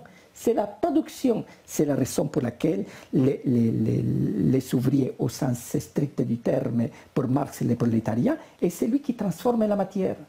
On ne peut pas dire que le prolétariat, c'est les vendeurs de marchandises, les commerçants, etc. etc. Non, ce n'est pas possible. C'est pas possible. Ou c'est celui qui transporte les choses, etc. Non, pour Marx, ça n'ajoutait pas de la valeur, tout ça. Écoute, on va faire une petite pause, la deuxième, parce que je vois qu'il est déjà 10. Et puis on revient juste après, si la régie est prête, on va me faire signe. Bon, c'est parfait. On fait la petite pause, on revient juste après. À vous la régie. Merci. De retour donc sur la libre antenne, toujours avec Norman Palma. Alors Norman Palma, justement, on s'est dit dans cette dernière partie, vous êtes d'origine nicaraguayenne, donc vous connaissez très bien l'Amérique du Sud et ça on pourrait parler parce qu'il se passe beaucoup de choses en Amérique du Sud. Il y a des changements continentaux quand même assez importants puisqu'il y a eu Chavez, on sait, il y a eu le président Correa aussi en Équateur. Bon, il y a eu la présidente Bachelet au Chili, la présidente Kirchner en Argentine, Dilma Rousseff dans la continuité de Lula au Brésil. Enfin, on est dans une... et voilà, Evo Morales, comment pourrais-je l'oublier? Le président aussi uruguayen, j'ai oublié son nom, le fameux président uruguayen qui refuse de toucher son salaire, il s'est fait connaître, en tout cas dans les milieux de résistance européenne, il est très connu. Mais il y a quand même le vent d'un changement en Amérique du Sud, puisqu'on était quand même dans des dictatures militaires encore dans les années 70. C'est-à-dire il y a un changement, mais il se passe la chose suivante. On ne peut pas comprendre ces changements sans tenir compte du fait que, comme je l'expliquais dans la première partie de ces interventions, que l'Amérique latine est sortie de la crise de la dette internationale. La crise de la dette internationale a été quelque chose de terrible. Elle a commencé donc en 1974 et 1975, quelque chose comme ça, etc. Et donc elle va atteindre son maximum à fin 2001. Et à partir de ce moment-là, donc, il y a une sorte de retour en force de l'Amérique latine et de tous les pays, c'est-à-dire qui ont commencé à exporter d'une façon absolument extraordinaire, commencé à connaître une croissance économique de l'ordre de 7, 8, 9, 10%, etc. Y compris l'Argentine, qui était à un moment donné dans une situation absolument désastreuse après la crise de 2001, etc. Et donc l'Argentine, étant donné qu'elle avait sa propre monnaie, elle avait la possibilité de dévaluer sa monnaie, donc elle a dévalué sa monnaie, et en histoire de quelques mois, elle s'est trouvée avec des excédents absolument impressionnants. Donc il y a eu une croissance économique et la crise a duré peu de temps et elle s'est trouvée en histoire de peu de temps avec des excédents et puis une reprise économique absolument impressionnante. Que maintenant, au niveau, par exemple, de la politique actuelle de Mme Kirchner, et que ça soit très problématique dans la mesure où ils se mettent de la monnaie d'une façon un peu incontrôlée, peut-on dire, parce qu'ils sont en taux d'inflation de l'ordre de 35%. Et ils ont compris dernièrement que, parce que lorsqu'ils se mettent à émettre de la monnaie, parce que lorsqu'on contrôle la planche à billets, c'est très simple, c'est très facile à essayer de faire en sorte de subventionner les sociales d'une façon sans moins de difficultés, etc. Mais dernièrement, ils ont compris qu'il fallait dévaluer la monnaie, pas simplement provoquer de la déflation interne. La déflation interne, c'est quelque chose qui pose des problèmes. Et il faut savoir donc utiliser la monnaie. C'est pour ça que le grand problème, c'est que là-bas, les ministres de l'économie, et très souvent donc les responsables des banques centrales, ce sont des membres de grandes familles et qui ne connaissent rien à la théorie économique et qui ne connaissent rien donc à ce qui se passe et à ce qui concerne les problèmes de la monnaie et tout ça, et qui font des bêtises. Mais indépendamment de ça, il est vrai qu'il y a une croissance économique très forte. Mais cela n'a pas réduit tous les problèmes qu'il y a là-bas. Il ne faut pas oublier que là-bas, nous avons affaire à des sociétés extrêmement inégalitaires, très inégalitaires. Par exemple, le Brésil, un des pays les plus inégalitaires du monde. Ça, il faut le savoir. Pour y avoir été, je confirme, il n'y a presque pas de classe sociale au milieu. On a l'impression qu'il y a des très riches et des pauvres. Il n'y a pas d'intermédiaire. et qu'actuellement le reste du monde va dans le sens de l'Amérique latine, c'est-à-dire de ces sortes d'inégalités sociales absolument impressionnantes, compris aux États-Unis, compris en France, compris donc dans tous les pays de l'Europe, n'est-ce pas? Et même les pays de l'Est sont en train de converger vers cette sorte de différence entre les très riches et les très pauvres, etc. On va vers une sorte d'inégalité de plus en plus grande, qui a été le résultat de la conquête de l'Amérique latine. Et tout ça, ça a été le résultat donc du fait que les conquistadors ont pris le pouvoir, les descendants des conquistadors ont pris le pouvoir, et ils se sont appropriés de toutes les richesses des populations de là-bas. Oui, alors, parce que ça, voilà, alors, vous pourrez confirmer justement, en Amérique du Sud, donc c'est bien cette descendance de cette classe des anciens colons, des grandes familles, des grandes familles. Ce qu'on appelle là-bas les grandes familles. Et voilà, et qui ont pris le pouvoir après les indépendances et qui l'ont conservé jusqu'à aujourd'hui. Qui avaient le pouvoir à l'époque coloniale, qui avaient une partie du pouvoir à l'époque coloniale, parce que l'époque coloniale, les pouvoirs les détenaient essentiellement les ordres religieux. Détenir les terres, contrôler l'immobilier, tout ça, contrôler l'argent, etc. C'était presque 75% des richesses étaient détenues par les ordres religieux. Parce que c'est justement la réforme de Charles Quint avec ce qu'on appelle les nouvelles lois de 1542 qui vont retirer donc les pouvoirs aux colons et qui vont les donner aux ordres religieux. Et les ordres religieux vont s'enrichir d'une façon absolument impressionnante. Mais après, avec les indépendances, c'est une sorte de revanche des criollos. Une sorte de revanche donc des grandes familles qui vont s'approprier tous les biens de l'Église, etc. et qui vont devenir donc actuellement ceux qui détiennent toutes les richesses. C'est les grandes familles qui détiennent la richesse. Et la base populaire, la base sociale est très très pauvre. Très, très pauvre. Mais c'est un espoir de voir arriver quand même des présidents, j'ai envie de dire, un peu plus autochtones, comme Chavez, bon, pas à son âme, mais Evo Morales aussi. C'est-à-dire qu'on a l'impression que voilà, Evo Morales, il n'a pas une tête de descendant d'Espagnol. Non, mais indépendamment de ça, il continue avec la même logique. C'est ce qui était curieux. C'est-à-dire que les grands propriétaires, les grands propriétaires terriens sont toujours les grands propriétaires. C'est eux qui détiennent l'essentiel de richesse, les grandes familles. C'est quelque chose qui a été à un moment donné, par exemple à l'époque de la Révolution mexicaine, ils ont failli perdre le pouvoir, etc. Mais tout de suite après, donc les grandes familles se sont organisées dans les partis, justement, les PRI, les partis révolutionnaires institutionnels, et dans lesquels ils sont organisés ce qu'on appelle une dictature parfaite. C'est-à-dire dans le sens où chacun qui était président à son tour, il nommait les suivants, etc. Et donc ils avaient la possibilité donc chaque membre des grandes familles, c'était le conseil des grandes familles, etc., qui vont détenir le pouvoir, et puis ils se donnent le pouvoir, donc ils restent en terme uniquement 4 ans. Et puis ils donnent la possibilité à quelqu'un d'autre, etc. Et ainsi de suite. Le fait est de faire le tour à un moment donné dans les grandes familles. Mais c'est eux qui contrôlent les richesses. Et ça se passe dans toute l'Amérique latine, simplement que dans le cas du Mexique, ils ont eu la possibilité de créer ce qu'on appelle une dictature parfaite, qui est un terme qui a été donné par Vargas Llosa, l'écrivain péruvien qui vit actuellement en Espagne, etc. Et c'est un terme qui est vraiment adéquat, parce qu'en réalité, c'est les grandes familles qui contrôlent tout le pouvoir et qui contrôlent toutes les richesses. Et qui en même temps se donnent la possibilité de s'enrichir au maximum à un moment donné. Donc il n'y a plus de dictature. Et donc il y a actuellement une sorte d'alternance qui se réalise. Mais les grandes familles, ce sont eux qui contrôlent toujours le pouvoir. Simplement qu'il y a eu à un moment donné cette période donc de la grande croissance économique, on peut les situer, les dater précisément de 2002 à 2012. À partir de 2013, etc., commence une nouvelle crise. Pourquoi? Parce qu'il y a un rétrécissement sur le marché international. Les marchés internationaux tendent à se réduire. Et donc, il est évident que ces pays-là n'ont plus la même capacité d'exportation qu'ils avaient avant, parce qu'il y a trop de concurrence sur le marché international. À un moment donné, à cause de la baisse du dollar et tout ça, ils ont réussi donc à sortir de la dette et à avoir même des réserves très importantes. Actuellement, par exemple, les pays de l'Amérique latine doivent détenir quelque chose comme 750 milliards de dollars de réserves, sont très importantes, les réserves qu'ils détiennent, etc. Mais tout ça, ça ne fait que consolider les pouvoirs des États-Unis et le pouvoir du dollar. C'est ça qui est absolument. Mais ils ne savent pas comment s'en débarrasser. Non. Et en même temps, ils ne savent pas comment changer l'ordre des choses au niveau interne.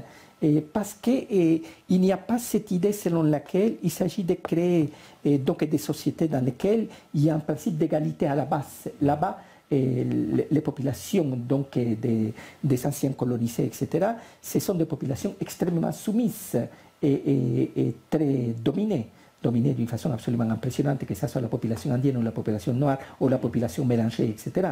Et si on regarde très bien, qui détient le pouvoir, ce sont toujours les descendants des conquistadors, ce sont toujours les descendants des Occidentaux qui détiennent le pouvoir là-bas. Et il y a eu par exemple le cas de Chavez, de Morales et tout ça, mais c'est des cas très particuliers. Ce n'est pas ça qui va conduire à un changement énorme, y compris par exemple à Cuba. À Cuba, la majorité de la population est noire et mulâtre, il n'y a pas un seul noir ou mulâtre au gouvernement. C'est ça le problème. Donc c'est pas quelque chose, c'est quelque chose qui vient de l'histoire, qui est le résultat donc de la conquête, qui est le résultat de la colonisation et tout ça. Et qui va créer un monde très particulier dans lequel les inégalités sociales sont impressionnantes.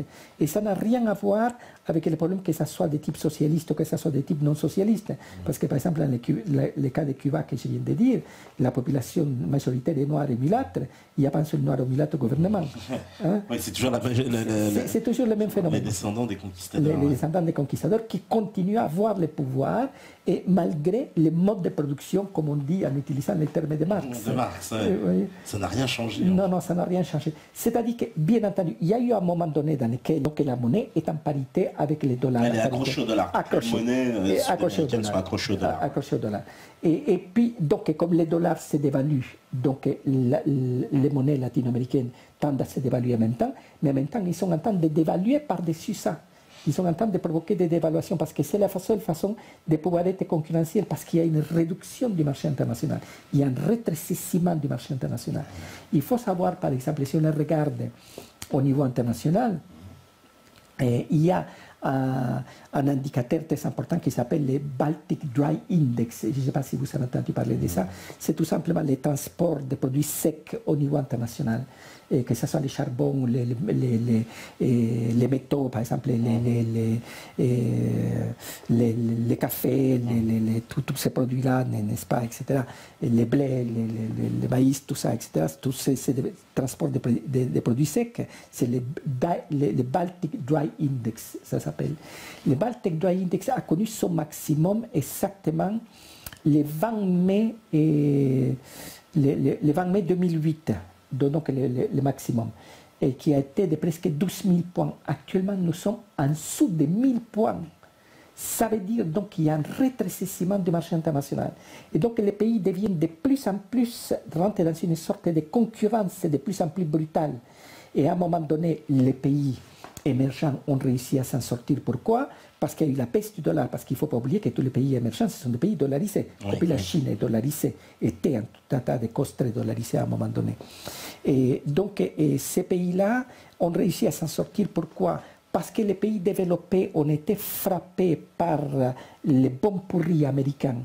Et tous les pays européens, par exemple, ont été frappés d'une façon absolument terrible avec la crise subprime, qui sont achetés comme les banques des pays développés ont acheté les bons pourris liés à la crise subprime, etc. Ce qui fait que ces pays-là se sont trouvés presque au bord de la banqueroute. Tandis que pendant ces moments-là, les pays émergents ont commencé à se développer à partir de 2002. 2002, c'est l'apparition de l'euro. Avec l'apparition de l'euro, c'est la concurrence avec les dollars, etc. Donc, il y a une deuxième monnaie qui rentre en jeu à un moment donné avec l'euro. Et donc, l'euro va prendre une importance de plus en plus grande au niveau de la valeur. Pourquoi? Parce que c'est une monnaie qui ne peut pas être produite d'une façon artificielle.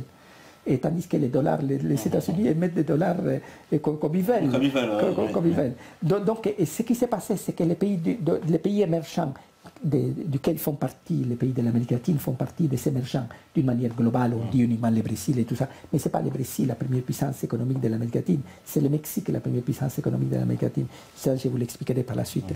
Mais il est très important de comprendre qu'avant donc, la crise subprime, disons 2007, le 9 août 2007, et ces pays-là Et les banques de ces pays-là n'avaient pas la possibilité d'acheter des bons pourris américains. Les bons pourris américains qui les achetaient, c'était les pays riches.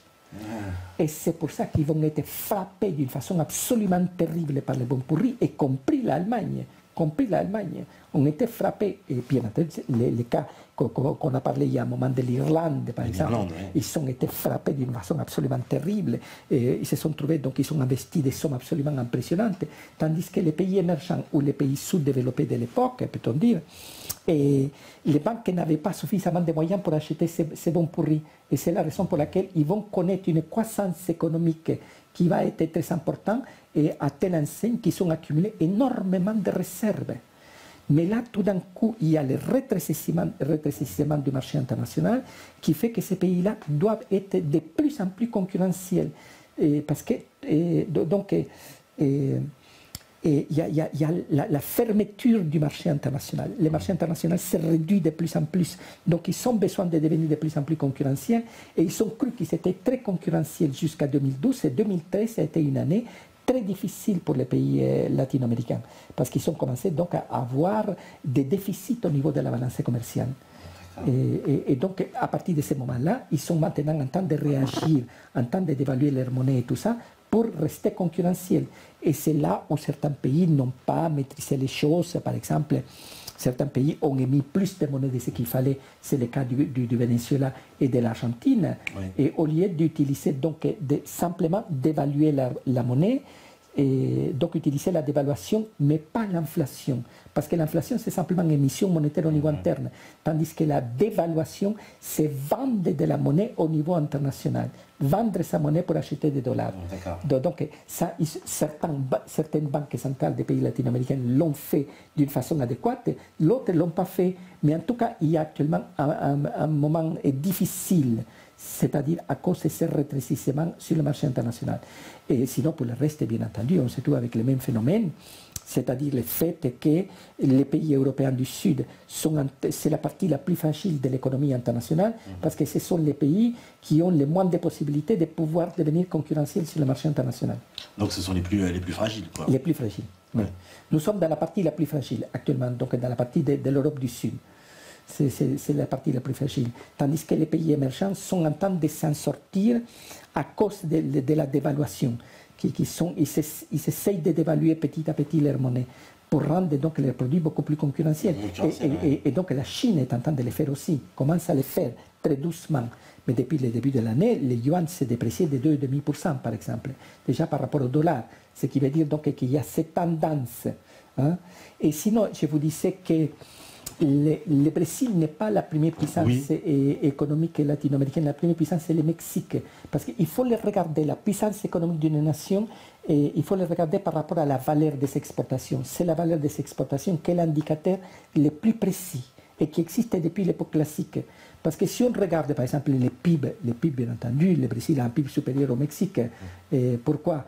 Parce qu'il y a plus d'habitants, il y a le double d'habitants, ça c'est tout à fait évident. Et donc, tandis que le Mexique a une valeur des exportations qui est actuellement de 370 milliards de dollars, tandis que le Brésil a une valeur des exportations donc de 260 milliards de dollars. Donc il y a quand même une différence très grande. Et le Mexique devient de plus en plus important parce que les États-Unis qui savaient donc délocaliser beaucoup les productions en Chine. Ils sont en train de ramener la production maintenant du côté des États-Unis et du côté du Mexique. C'est pour ça qu'il y a cette augmentation de la valeur des exportations du Mexique qui est très forte à cause du fait que les États-Unis font de la délocalisation dans le cas du Mexique. Parce que c'est à côté même. C'est à côté même, donc ils font un peu comme l'Allemagne avec le Mexique. Exactement. C'est bien entendu simplement que les États-Unis font des délocalisations, tandis que les Allemands ne font que de la sous-traitance. D'accord. Il faut faire cette différence entre les délocalisations et les sous-traitances. Les États-Unis n'ont pas de problème pour faire des délocalisations. Pourquoi ? Parce que comme ils se mettent la monnaie internationale, ils peuvent donc toujours s'en sortir. ils peuvent toujours émettre de la monnaie. Oui, ils peuvent émettre de la monnaie, ils ne sont jamais concurrencés par eux-mêmes. Non, mais bien sûr. Ouais. Et de l'autre côté, ils peuvent avoir des déficits autant qu'ils veulent, des déficits extérieurs, indépendamment du fait que les déficits extérieurs se sont réduits dernièrement. Et bon, se sont réduits par rapport à 2006. En 2006, les déficits extérieurs des États-Unis étaient de 850 milliards de dollars. Maintenant, nous sommes à 460 milliards. C'est pas Comment ils ont réduit leur déficit, les États-Unis Mais en tout cas, étant donné que les dollars se déprécient, donc les salaires aux États-Unis sont de moins en moins importants. Et les salaires ont augmenté en Chine. De telle sorte, par exemple, qu'actuellement les salaires en Chine sont plus importants que les salaires au Mexique. Donc, il est plus intéressant de faire des délocalisations au Mexique que de faire des délocalisations en Chine. D'accord. Ah ouais, parce que oui, sous la pression sociale, les Chinois ont dû céder en fait, parce qu'il y a une revendication sociale qui commence à monter en Chine, qui veut profiter aussi de cette envolée de l'économie et qui finalement rendre la Chine moins compétitive, mais c'est le jeu. Quoi. Et c'est la raison pour laquelle cette année la Chine commence à avoir des problèmes au niveau des excédents. Donc, par exemple, les excédents au premier trimestre ont été de l'ordre de 19 milliards de dollars, ce qui est rien du tout. Rien du tout. 19 milliards de dollars au premier trimestre. D'accord. Ouais. L'Allemagne se trouve avec des excédents de l'ordre de... donc, dans la tendance globale, on va vers les 300 milliards de dollars cette année. C'est une énorme différence. C'est quand même énorme la différence. C'est la raison pour laquelle l'Allemagne devient la puissance la plus concurrentielle du monde. Et déjà la puissance la plus concurrentielle du monde. Et devient de plus en plus. C'est-à-dire avec ce système de sous-traitance, il est beaucoup plus concurrentiel que la Chine avec son système de salaires très bas. Mais ça veut dire que l'Allemagne, quelque part, il y a un paradoxe. Il serait un peu, en gros, presque la première puissance économique mondiale. Devrait être. Mais ils n'ont pas le rang politique. Oui, alors ça vient expliquer de la puissance du dollar, parce qu'ils n'ont pas le rang politique du tout, l'Allemagne. Alors c'est l'héritage de la Seconde Guerre aussi. C'est la Seconde Guerre mondiale. Et bon, le fait qu'ils n'ont pas le droit d'émettre la monnaie internationale. Parce que normalement, si on essaie de voir les critères qui déterminent donc, la puissance économique d'une nation, le premier critère, c'est la valeur des exportations. Le deuxième critère, qui devrait être le plus important, c'est les excédents. Or, l'Allemagne est le pays le plus excédentaire du monde actuellement. Donc l'Allemagne devrait être la puissance la plus concurrentielle du monde. Devrait être la première puissance. Si les États-Unis n'étaient pas là, et n'avaient pas ce droit d'émettre la monnaie internationale, l'Allemagne serait actuellement la première puissance économique du monde. Ah ouais, le pays le plus riche de très loin qui détrônerait tout le monde. À cause de ces excédents. Indépendamment du fait qu'ils s'exportent moins que la Chine. Comme je vous l'avais dit, ils s'exportent, par exemple en 2013, ils exportaient quelque chose comme 700 milliards de moins que la Chine.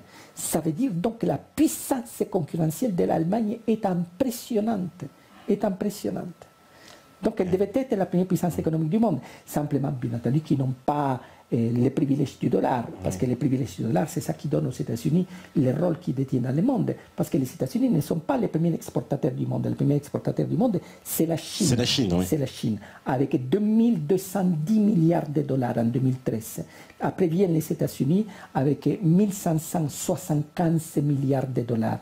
Et après vient l'Allemagne avec 1493 milliards de dollars. Donc ça donne une idée sur laquelle l'Allemagne est très en bas.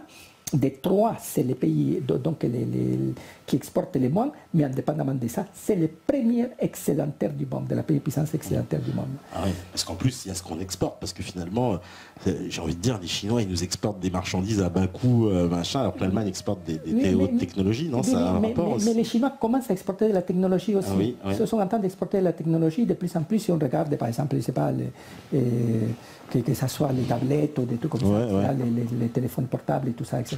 Et regardez, il y a un pays qui est en train de monter d'une façon absolument impressionnante au niveau concurrentiel, c'est la Corée du Sud. J'allais en parler, la Corée du Sud. C'est quelque chose d'absolument étonnant. La Corée du Sud, qui est un pays qui est très petit après tout. Hein. Puis ils ont des grandes entreprises, parce que là, je veux dire, Samsung, Devo, etc., LG, enfin, ils cumulent...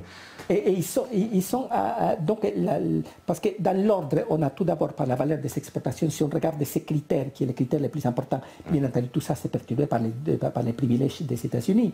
Mais si on regarde les critères réels, qui est la valeur des exportations, qui est le premier, on a la Chine, après viennent les États-Unis, après vient l'Allemagne, après vient le Japon, avec 693 milliards de dollars. Après vient la France avec 570 milliards de dollars de valeur des exportations. Après vient la Corée du Sud avec 555 milliards de dollars. Ah, ils sont quasiment, alors qu'ils sont beaucoup moins nombreux que nous, ils sont combien? Oui. C'est un petit, enfin ils sont 20 millions, 30 millions, je sais non, plus. Non, ils sont 40 millions. 40 millions, voilà.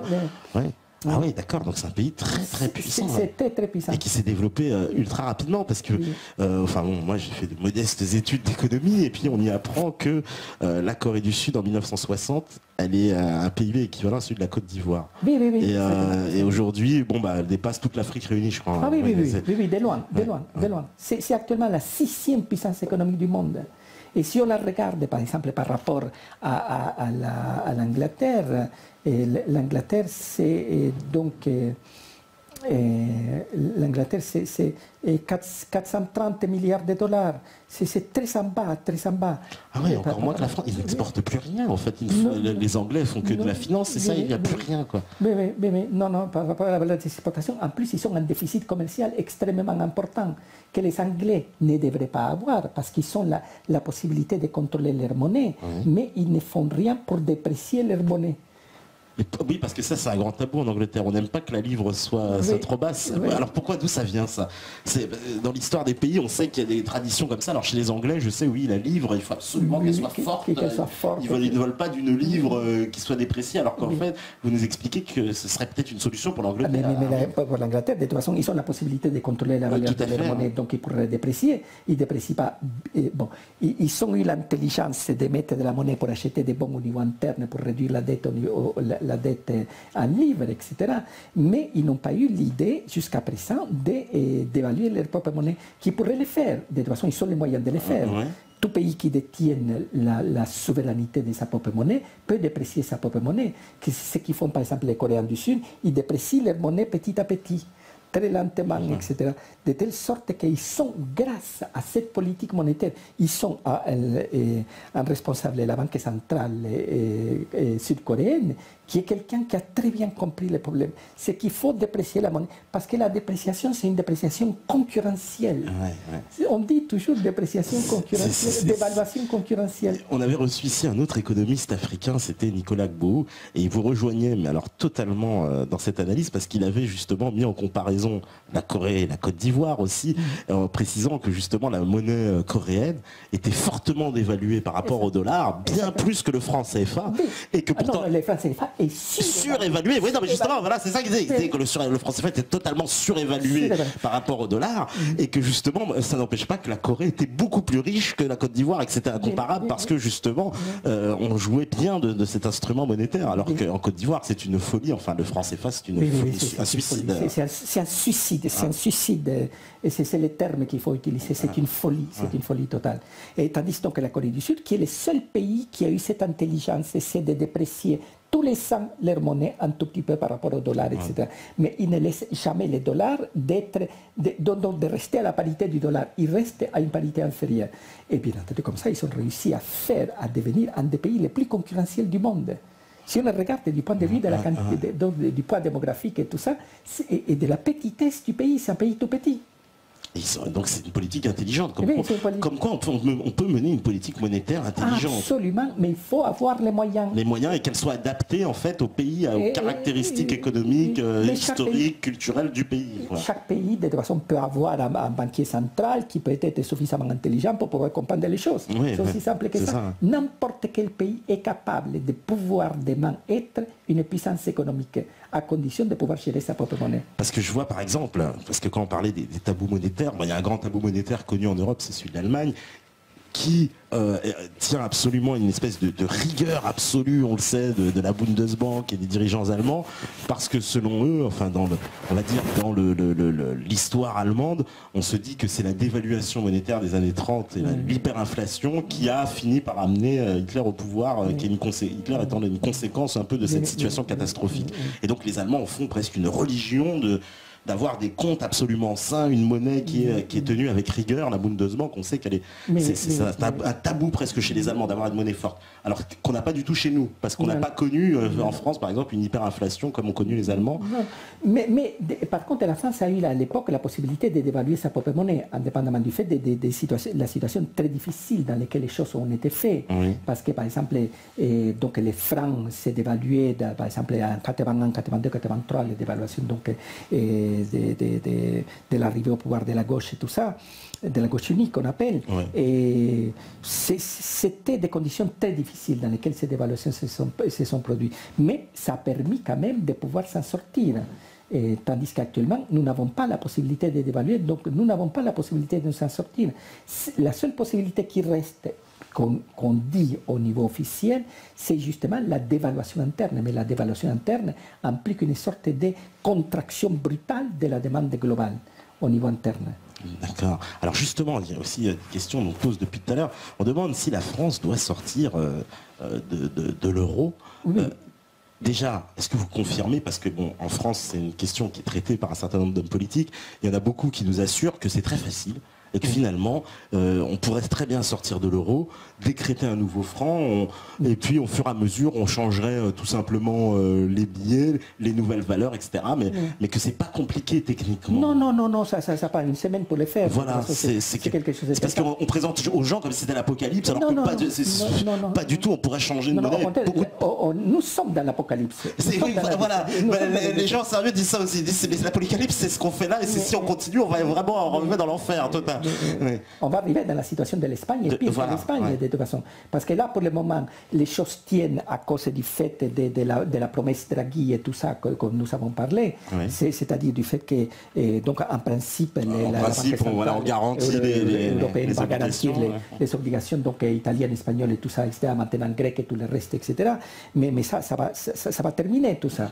D'ailleurs, vous pronostiquez donc après l'élection européenne qu'il y aura la décision qui va tout faire. Normalement, la décision devra arriver tout de suite après Bon, de toute façon, à un moment ou à un autre, la Cour de justice européenne devra donner une réponse. Devra donner sa réponse. Oui. Et de la même façon, par exemple, que la Cour constitutionnelle de Karlsruhe a pris son temps, et donc après les élections allemandes, il a pris son temps pour donner, et il a fallu que le gouvernement soit constitué et tout ça, donc elle doit respecter les conditions institutionnelles de son propre pays, et elle a donné, donc la Cour constitutionnelle a donné son avis.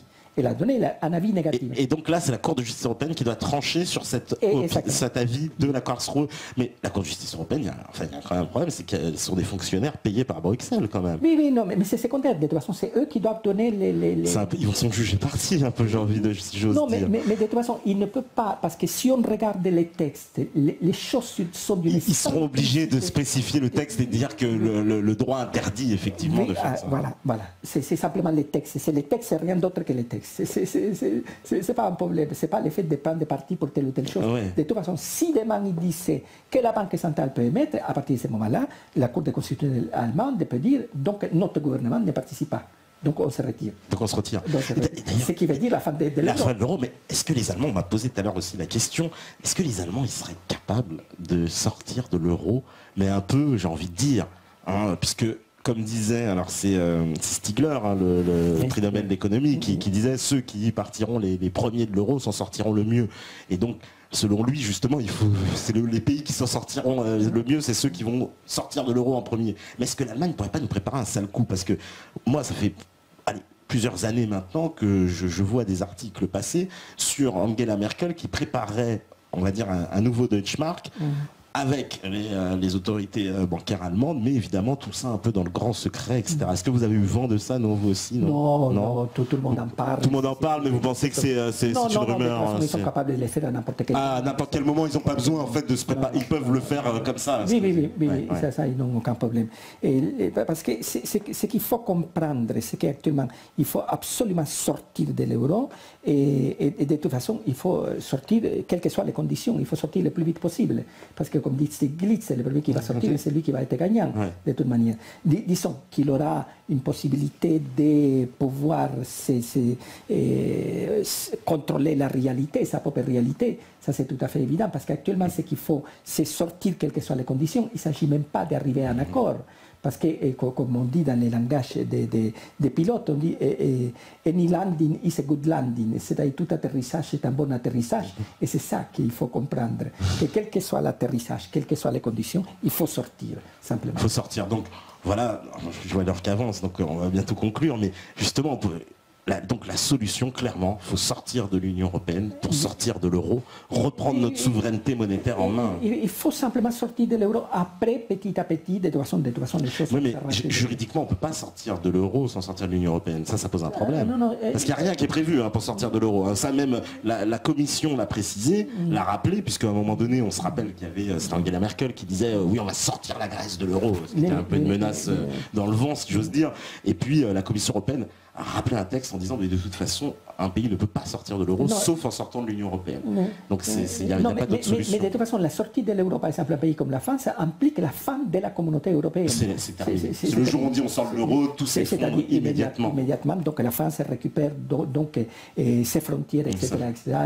Est-ce que justement, alors petite question technique, parce que ça c'est justement, j'en profite que vous êtes là pour vous demander, parce qu'il y en a beaucoup qui me disent que si on sort de l'euro, justement on l'annonce comme ça, on sera vraiment la proie de toutes les attaques spéculatives bancaires, financières, internationales, et qu'en vérité, il faudrait accompagner cette sortie de l'euro. Alors, il y a une solution même qui avait été proposée par certains partis politiques qui disait il faudrait annoncer ça le dimanche quand tous les organismes sont fermés et que le lundi, tout soit bloqué. C'est-à-dire que quand on passe à l'euro, on dit bah ça y est c'est terminé, c'est-à-dire on bloque ça le dimanche et on fait l'annonce et le lundi en fait quand les marchés ouvrent, on a moyen de contrôler les capitaux, c'est-à-dire on a rétabli le contrôle des capitaux. Oui, non, mais de toute façon c'est à partir du moment où un pays sort de l'euro, à partir de ce moment-là il établit immédiatement un contrôle d'échange. Oui. Ça c'est tout à fait évident, ça pose aucun problème. De l'autre côté donc on va passer la parité de l'an pour an. Dans les sens un franc, un euro, exactement. Par exemple, donc on ne va pas perdre, ça c'est important de le dire aux gens parce qu'il y a beaucoup de gens qui pensent qu'on va perdre parce qu'on va revenir à l'ancienne valeur, alors que non, il faudra dire qu'un euro égale un nouveau franc. Voilà, on ne va pas revenir à 1 euro égale 6 francs 57. Ça n'a pas de sens. Ça n'a pas de sens, non, parce que beaucoup de gens ne comprennent pas. Même moi j'ai des amis qui ont du bien immobilier, ils me disaient mais attends, moi ma maison qui vaut 200 000 euros, elle va plus rien valoir parce qu'ils faisaient la conversion en francs, ils se disaient 200 000 euros. Je vais convertir en francs, j'aurai plus rien dans mes nouveaux. Non, c'est-à-dire que tous les pays vont faire la même chose. C'est-à-dire l'Allemagne va faire, par exemple, donc passer à euro, à marque, etc. Voilà. Tout le monde va faire de la même manière. Parce que ça va se produire dans la panique. C'est la panique qui va déterminer ça. Et ça ne va pas se faire dans la frontière des choses, etc. Donc il y aura de la tension quand même. Il y aura une tension terrible. Mais de toute manière, à partir du moment où un pays contrôle sa propre réalité, à partir de ce moment-là, bien entendu, le problème est de savoir, parce qu'une crise de l'euro, ça implique une crise sur les marchés obligataires au niveau international. Et ça risque de provoquer une crise aussi du dollar. Donc ça veut dire que, parce que on peut s'imaginer, donc par exemple certains pays décident de revenir par exemple aux monnaies nationales, etc., donc de sortir de l'euro. Et il est évident que le dollar va continuer à fonctionner, donc on va avoir une parité par rapport au dollar. Et après chaque monnaie va varier par rapport au dollar. Mais le problème c'est que ça risque de produire donc en même temps une sorte de choc du dollar et donc un retour à l'étalon or. Et à ce moment-là, ça sera chaque monnaie par rapport à l'étalon or, par rapport donc à la valeur de l'or. Et il ne faut pas oublier que la France détient une des réserves réelles les plus importantes du monde. Donc la deuxième, bien placée, la deuxième. La deuxième, indépendamment du fait que Sarkozy en a vendu 650 tonnes. Il a vendu 650 tonnes aux États-Unis, pour un prix très bas d'ailleurs. Non, pas aux États-Unis, on l'a vendu sur le marché international. Ah, sur le marché international, parce qu'on m'avait dit que c'était aux États-Unis qu'il avait acheté. Non, c'est le marché international. Sur le marché international pour sauvegarder la valeur du dollar. Bah, d'accord. Ce sont les accords de Washington. En tant que bon agent américain, il y en a beaucoup qui nous disent que Sarkozy était un agent placé par Washington à la tête de la France. Non, mais disons simplement que ce sont les accords de Washington du 27 septembre 1999 qui ont été reconduits tous les 5 ans, etc.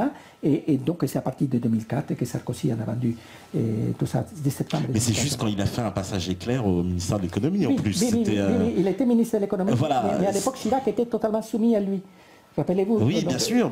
Oui. C'est lui qui a décidé, d'après ce qui semble, de toute façon, le fait est que la Banque de France a vendu 650 tonnes d'or. Et que sinon, la Banque de France serait actuellement, parce que si la Banque de France avait gardé ce que De Gaulle avait laissé, la Banque de France aurait actuellement les premières réserves hors du monde. en termes réels. Énorme. Moi, je découvre, je pense qu'il y en a d'autres qui comme on risque de revenir à l'étalon or, parce qu'il ne faut pas laisser de côté cette perspective. Cette perspective peut se produire. C'est-à-dire que les chocs de l'euro risquent de provoquer un choc du dollar. Parce qu'on me dit, notre or aussi est gagé à la BCE, ce qui n'est pas faux. C'est Daniel Q qui me dit ça. Qui dit l'or, parce qu'il nous dit oui... Non, il y a la partie, l'engagement était de l'ordre d'une centaine de tonnes.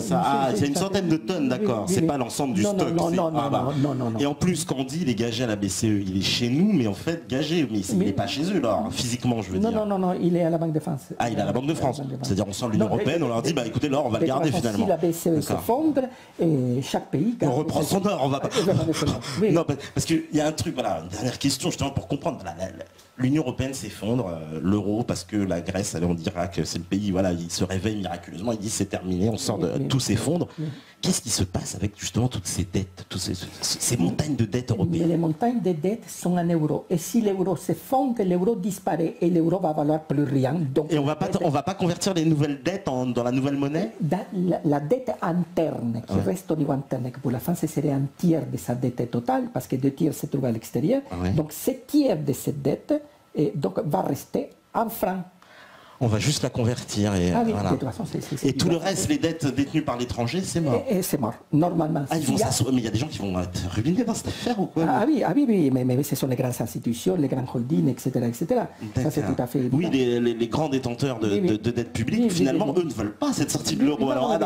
Oui, parce que c'est eux qui ont le plus à perdre, plus que le citoyen au final. Absolument, les citoyens n'ont rien à perdre. Ils n'ont rien à perdre, ils ont tout à gagner. Ce sont ces grandes banques détentrices de dettes. D'autant plus que la France pourra dévaluer sa propre monnaie, etc. à un moment donné, et donc devenir concurrentielle. Simplement qu'elle devra faire gaffe de ne pas faire des délocalisations, mais faire de la sous-traitance. C'est aussi simple que ça. Pour le reste, il n'y a pas trop de problèmes.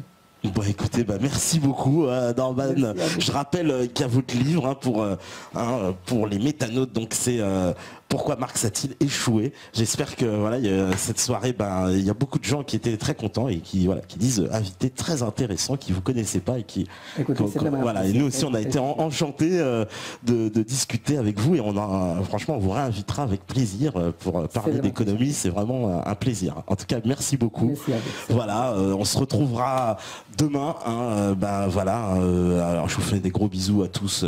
Kené-Lolog, Saint-Jean, Brauzek, Don Kanodji, Attila, Seyar Mendoza, Sam Wang, Alasso, bien sûr, 6 millions, Stevie Nou, Nico Strip, Schnapp, Sliner, Daniel Q, Roi des Rois. Enfin, vous êtes tellement nombreux maintenant, on peut plus tous vous citer, Rénuit, tout ça, Baudricoire. En plus, je vois les nouveaux, les anciens mélangés, Gaspartacus, etc.